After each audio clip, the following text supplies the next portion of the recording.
So a question for all of you that I have is, we've heard about the uniqueness of education, and we've heard about the difficulty and the necessity of influencing the decision makers. How do we do that? There's a gentleman who has a lot of experience in government. He knows the answer. So, thank you very much. Definitely, some of the, deep issues in education as it relates with the, the context as the political environment, and one of the big challenges that how could you, convince, politicians, legislators, and the public at large about, the money you need for investment in education, to scale up certain programs or so. So definitely, it is about, first of all, creating a culture of change, creating also a communication and adopting a communication strategy with advocacy. You need to bring about reform in education to have champions for reform, because champions for reform also would be a facilitating factor on this regard. People definitely has to see that it is working. It's not just a matter of requesting more funds. It's not a matter of just asking for money. People would like to hear, how the money is spent on and what are the returns, even the returns, immediate returns, not only in terms also of enrollment indicators and also performance indicators. It's a full cycle, policy cycle. We cannot, say this is only just for a minister affair, and so you have to be engaged continuously. It's a continuous process. It's about sharing of information. It's about involvement from the very early stages of designing any reform program. One of the fatal mistakes in any reform program in education is that we do not care about sustainability of the gains and reform impacts, to the extent that we still perceive education reform as projects-based, which is time-bound. We have to stop this, because then we are talking about torture of piloting.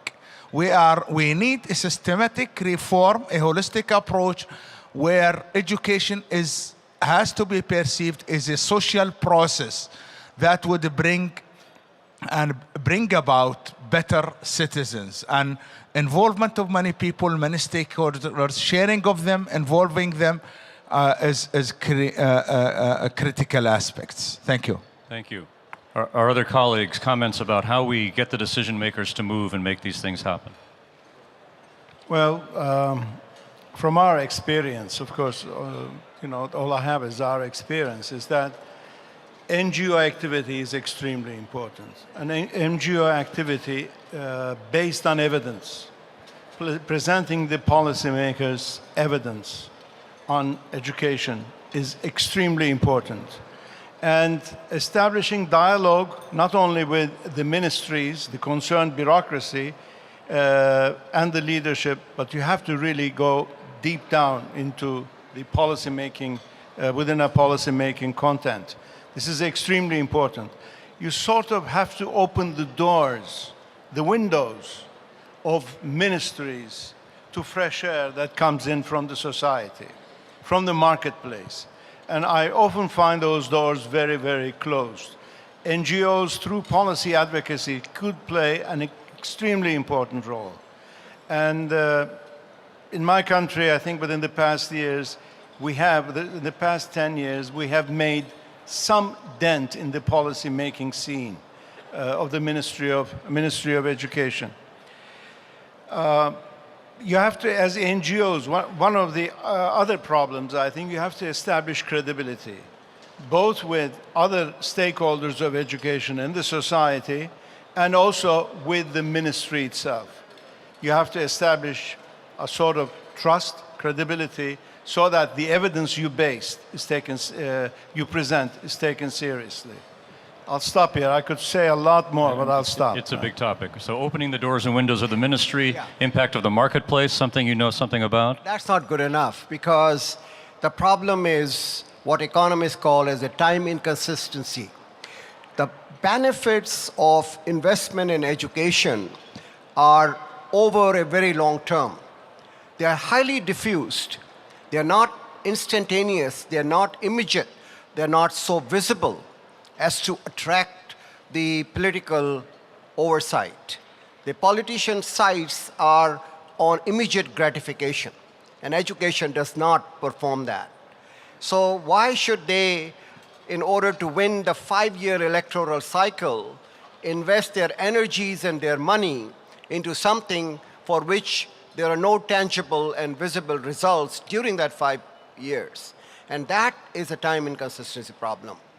There must be a national consensus among all political leaders that education is a long-term benefit to the country. And it is in the interest of all political parties in order to have a vision and a strategy which is spread over 20 years and 25 years in order to make the change. Unless that consensus exists and the advocacy by NGOs, by the academics, by the media, they would open these doors and open these windows. But unless there is a political consensus, every political government is not persuaded that they should really care for education because they don't get the kudos for that during that electoral cycle. So long-term return on investment doesn't sell. Short-term return on investment doesn't happen with education. It's a dilemma. And you're talking about consensus in an environment where politically, globally, we are more polarized than we've ever been before. Consensus is almost non-existent. How do we fix that? Microphone. I have my notes here. I just mentioned dialogue in a polarized context. It is extremely important.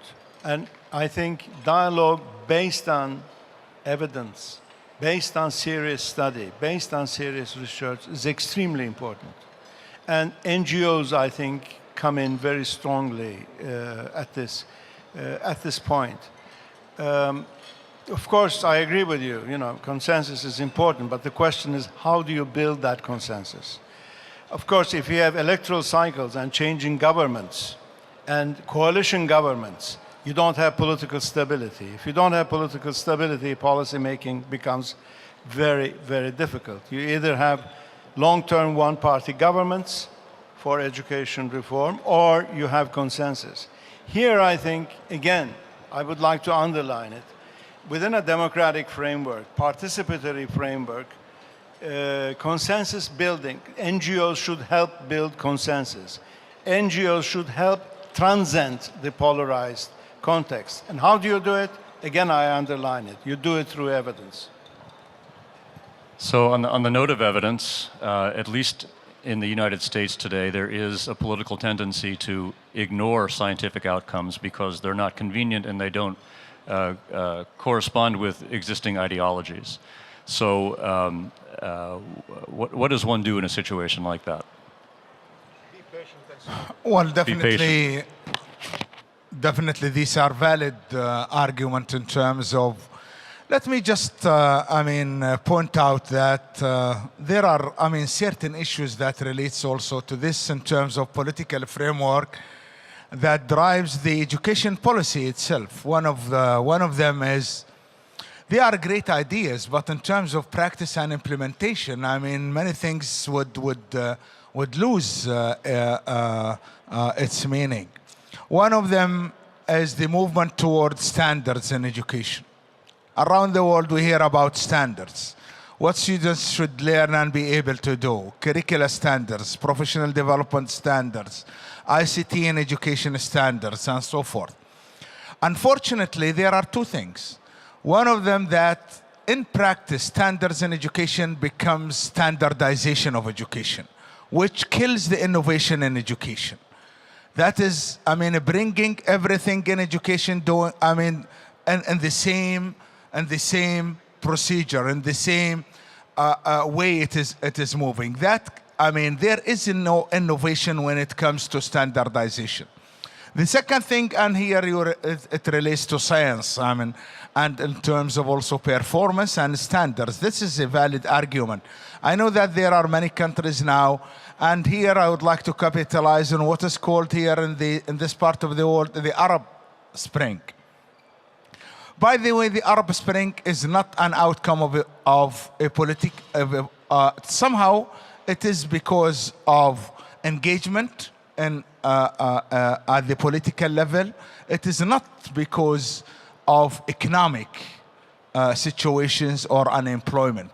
Definitely it is because of social dimension relates to equality of opportunities, engagement, participation, and so forth. That's why, I mean, education in this region has, and around the world, I think we have to revisit the way look to education in terms of, I mean, from an economic perspective only, while everything is judged by return on investment and building human capital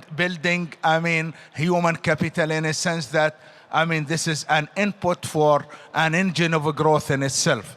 I think education has to be revisited to create a social capital in a sense that we have to bring, I mean, citizens who believe in democracy, citizens who believe in equal opportunities, citizens who believe, I mean, in themselves and their potential. And this is a challenge for education, in fact, not just looking from education from an economic perspective. One of the missions impossible. Why it is impossible, I think? Because we always look to education from economic perspective. I don't mind to look to it, but definitely education is a social process and has to go within a social context too. Thank you. Thank you very much.